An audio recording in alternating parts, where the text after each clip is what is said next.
আজকের এই সন্ধ্যাবেলা একটা মানে চায়ের সঙ্গে খাওয়ার জন্য একটা পকোড়া স্টাইলে নিয়ে এলাম। মানে কি দিয়ে পকোড়াটা বানাচ্ছি সেটা আপনাদের সঙ্গে শেয়ার করি।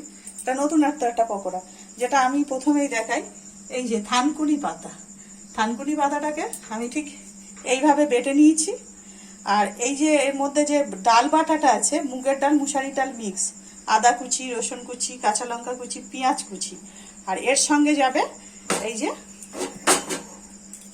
একটু নুন, একটু কালো জিরে, একটু হলুদ গুঁড়ো। তো আমি ঠিক এইভাবে মানে পকোড়াটা করে নেব, আপনাদেরকে দেখাই। এগুলো সব মিক্স করে নিলাম এইভাবে বন্ধুরা, এইভাবে মিক্স করে আমি আপনাদেরকে দেখাচ্ছি। পাতাগুলোকে একটু সাইড করে দিলাম, পাতাটা আপনাদের দেখাবো বলেই আমি রেখেছি। তো এই যে সবগুলোকেই একসঙ্গে করে নিয়ে নিয়েছি, নিয়ে এবার আমি এইভাবে মিক্স করে নেব বন্ধুরা। এই দেখুন তো কিভাবে করছি, আপনারা প্রত্যেকটা দেখে নিন স্টেপটা। এই যে পেঁয়াজ লঙ্কা, সবাই তো আমরা পেঁয়াজে করি, বেগুনি করি, সব কিছু করি। তো এই থানকুনি পাতা দিয়ে এইভাবে কে কে করেছেন প্লিজ আমাকে জানাবেন। আমি যেভাবে করছি কে কে খেয়েছেন আমাকে জানাবেন। আমি জানি এইরকম খাবার সচরাচর অনেক কম লোকেই জানে, আর যারা খেয়েছেন তারা অবশ্যই আমাকে জানাবেন। তো কিভাবে করছি আপনারা পুরো প্রসেসটা দেখুন। তো আমি এদিকে এই যে তেল দিয়ে দিয়েছি বন্ধুরা, আগে থেকেই তেলটা গরম হয়ে এসছে। আমি একটু গ্যাসটাকে কমিয়ে দিলাম, দিয়ে ছোট্ট ছোট্ট করে আমি এবার ছাড়তে থাকবো। তো পুরো জিনিসটাকে আমি মিলিয়ে নিলাম বন্ধুরা। পেঁয়াজগুলো, কাঁচা লঙ্কা যা যা দিয়েছি সবটাই এইভাবে মিশিয়ে নিলাম। এই যে এই যে যেভাবে ঠিক বেসনের করে, এটা বেসন না, এটা এইভাবে। তো বন্ধুরা এবার আমি ছাড়ছি এইভাবে ছোট্ট ছোট্ট করে পকোড়া স্টাইলে, ঠিক এইভাবে।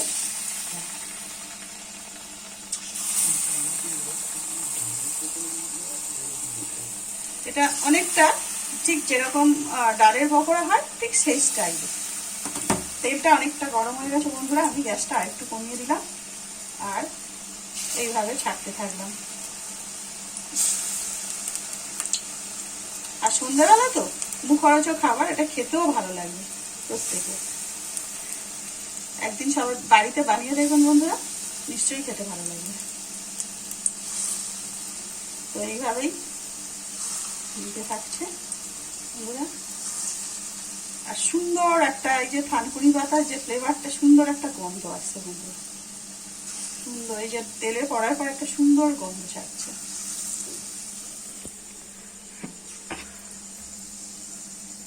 তো বন্ধুরা এইভাবে ছেড়ে দিলাম।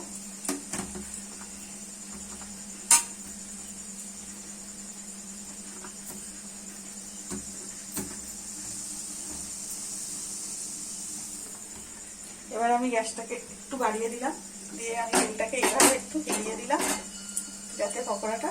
আর বন্ধুরা আমি এবার একটু হাতটা ধুয়ে দিলাম, এই যে হাতটা এইভাবে ধুয়ে নিলাম। নেওয়ার পরে আমি আস্তে আস্তে এগুলোকে উল্টে দেবো। তো বন্ধুরা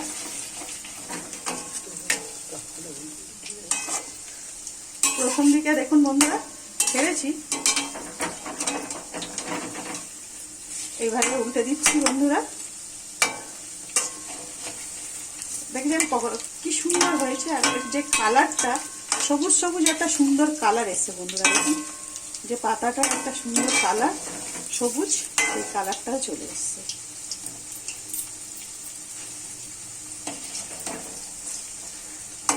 এইভাবে গ্যাসটা আমি বাড়িয়ে দিলাম, কমিয়ে দিয়েছিলাম, এইভাবে গ্যাসটা বাড়িয়ে দিলাম বন্ধুরা। বন্ধুরা দেখুন, আর আমার তো একটু জায়গাটা শর্ট বন্ধুরা, বুঝতেই পাচ্ছেন, ছোট্ট জায়গার উপর আমার রান্নাঘরটা। তো এইভাবেই ভালো বন্ধুরা প্লেটটাকে তুলছে, এটা প্লেটই তুলবো। আর সন্ধ্যাবেলা এইরকম খাবারগুলো চায়ের সঙ্গে খুব ভালো লাগে বন্ধুরা। তো এই আমি চায়ের সঙ্গে খাবো বলেই বন্ধুরা এটাকে বানালাম।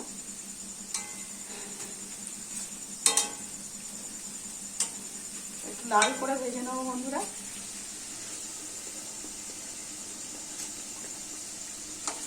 আর আমি যেভাবে ঠিক করলাম, যে প্রসেসে আপনাদের সঙ্গে তো শেয়ার করলাম, আপনারাও ঠিক এইভাবে করে বন্ধুরা খেয়ে দেখবেন, খুব ভালো লাগবে। আশা করছি খুব ভালো লাগবে। খাওয়ার পরে আমাকে অবশ্যই কমেন্ট করবেন কেমন লেগেছে। কারণ সবাই তো পেঁয়াজি, আলুর চপ, বেগুনি এগুলো আমরা সবসময়ই করে থাকি। এই যে থানকুনি পাতার এই জিনিসটা তো সচরাচর সবাই করে না, তো আমি করেছি, আপনাদেরকেও বলছি আপনারা একবার করে দেখুন বন্ধুরা, ভালো লাগবে।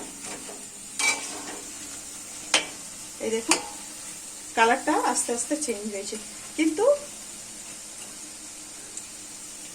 অনেকটা সবুজ সবুজ আছে। কিন্তু এখানে দু রকম ডাল আছে বন্ধুরা, মুগের ডালও আছে, মুসারির ডালও আছে। তো দুটো ডাল মিশিয়ে করলে কি হবে, টেস্টটা সুন্দর হবে। আর যদি বলেন যে না শুধু মুগের ডালে করবো, সেটাও করতে পারেন, শুধু মুসুরি, সেটা আপনাদের পছন্দ। কিন্তু দুটো ডাল মিশিয়ে দিলে কি হয়, একটা সুন্দর মানে আলাদা ধরনের একটা টেস্ট, যেটা আমি দুটো ডাল ওখানে মিশিয়ে করেছিলাম। ওইভাবে লাল করে সুন্দর একটা থানকুনি পাতার যে সেন্ট, খুব সুন্দর একটা গন্ধ বেরোচ্ছে যখন তেলে এটা ভাজা হচ্ছে। একটু মচমচে করে না ভাজলে বন্ধুরা ভালো লাগবে না।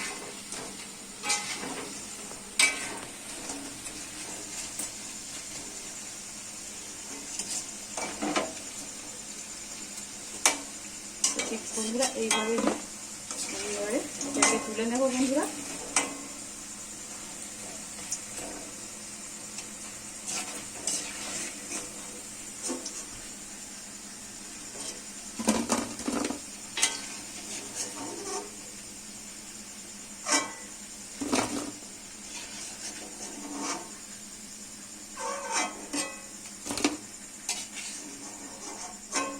তো বন্ধুরা ঠিক এইভাবেই পকোড়াগুলো ভেজেছি।